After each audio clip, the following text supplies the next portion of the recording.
আসসালামু আলাইকুম রহমতুল্লাহ। So guys, আজকে আপনাদের জন্য নিয়ে আসলাম ছোট্ট একটি মিনি ব্লগ, যেটা মাদ্রাসা নিয়ে করা। তো আজকে শুক্রবার, ভাবলাম মনে মনে কি করব আজকে। তো ভেবে চিন্তে দেখলাম আজকে এখন তো গরম চলে গেছে, শীত চলে আসছে, তো তাহলে শীতের একটা কিছু করি।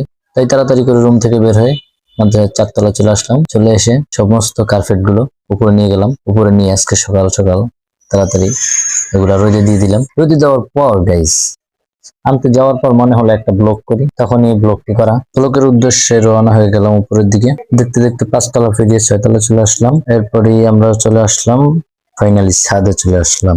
এগুলো হলো আমাদের কার্পেট। এই যে শীত চলে আসছে, শীতের মৌসুম, বাচ্চারা কিভাবে বসবে এই কথা চিন্তা করি আমাদের এই কার্পেট গুলো আনা। এই কার্পেট গুলো সুন্দর করে রোদ দিয়ে আজকে ঝেড়ে পুছে আমরা সুন্দর নিয়ে আসলাম। তারপরে সুন্দর করে ঝেড়ে নিলাম। তো গাইস, দেখেন আমাদের মাদ্রাসাটা 8 তলা বিল্ডিং। এটার উপর থেকে অলরেডি সুন্দর সুন্দর ভিউ দেখা যায়। তো আমরা ভিউ দেখতেছিলাম, সাথে আপনাদেরকে দেখালাম। ধন্যবাদ, ভালো থাকবেন। আসসালামু আলাইকুম।